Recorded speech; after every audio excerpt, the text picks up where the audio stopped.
Halo semuanya, beberapa bulan terakhir Bank Indonesia ini udah naikin suku bunga atau BI 7-day repo rate dari cuma 3,5% di Juli 2022 sampai sekarang di awal bulan Maret itu ada di 5,75%. Nah, di episode yang ketujuh dari Saham Bank Series ini kita bakalan bahas apa sih efek dari naiknya suku bunga buat emiten bank dan gimana nasib emiten perbankan buat kedepannya. Sebelum kita mulai, jangan lupa subscribe dan tekan lonceng notifikasi supaya kalian up to date sama channel ini dan stay tune terus di playlist Saham Bank Series karena masih banyak banget konten-konten saham bank yang masih bakalan gue bahas. Oke yuk, langsung aja kita mulai.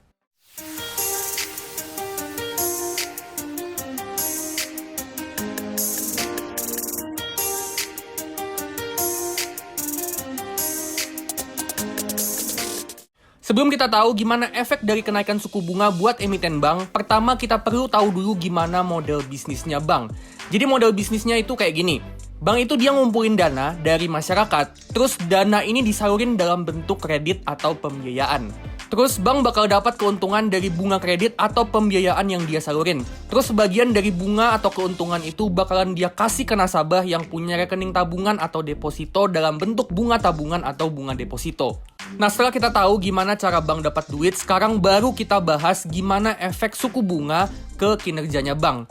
Untuk bahas ini, kita bakalan bagi jadi dua segmen. Yang pertama itu dari sisi tabungan, terus yang kedua itu dari sisi kredit atau pinjamannya. Pertama kita bahas dulu dari sisi tabungan. Dengan suku bunga naik, itu bakalan ngebuat bunga tabungan sama bunga deposito bank jadi naik juga. Dan itu tentunya ngebuat bunga yang harus dibayar bank ke nasabah yang punya tabungan atau deposito atau sebutannya beban bunga atau interest expense itu jadi makin gede. Ditambah lagi kalau bunga tabungan sama deposito itu naik, orang-orang bakalan cenderung taruh duit mereka itu di bank. Jadi dengan bunganya naik plus jumlah dana tabungan sama depositonya juga ikutan nambah, itu bakalan ngebuat beban bunga atau interest expense-nya bank ini bakalan naik.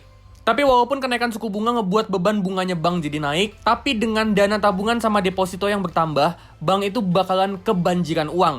Dan bicara soal kebanjiran uang, ini ngebawa kita ke segmen yang kedua di mana kita bakal bahas efek suku bunga buat bank itu dari sisi kredit. Nah, dengan bank yang kebanjiran uang tabungan sama deposito, itu bakal ngebuka peluang untuk bank itu bisa memperbanyak kredit yang mereka salurin, atau sebutannya ekspansi kredit. Dengan ekspansi kredit, bank ini bisa dapat lebih banyak pendapatan bunga. Itu juga ditambah dengan bank yang biasanya naikin suku bunga kredit pas suku bunga lagi naik.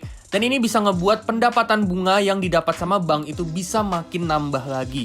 Tapi walaupun begitu, kalau bunga kredit naik, itu bakal ngebuat masyarakat jadi kurang minat untuk ambil kredit. Jadi di satu sisi bunga kredit naik itu bisa naikin pendapatan bunga, tapi di sisi lain kalau masyarakatnya kurang minat buat ambil kredit, ya kredit yang bakal disalurin juga bakalan berkurang. Terus suku bunga yang naik itu juga punya potensi untuk nambah jumlah kredit yang gagal bayar atau non-performing loan. Karena bunganya makin tinggi, jadi total pinjaman yang mesti dilunasi nasabah juga otomatis makin gede. Dan kalau non-performing loan-nya naik, itu bisa ngurangin pendapatan bunganya bank, plus bank juga harus ngeluarin yang namanya beban pencadangan atau provision expense untuk nutupin kerugian bank dari hasil kredit yang gagal bayar. Dan kalau beban pencadangannya naik, itu bakalan ngebuat laba bersihnya bank jadi turun atau paling nggak pertumbuhannya itu bakalan melambat. Jadi kalau di video-video sebelumnya kita udah lihat beberapa bank itu labanya bisa tumbuh lumayan tinggi karena beban pencadangannya turun. Kalau tahun ini ada kemungkinan beban pencadangannya bisa naik dan itu bisa ngebuat laba bersihnya bank bisa turun atau paling nggak pertumbuhannya itu melambat.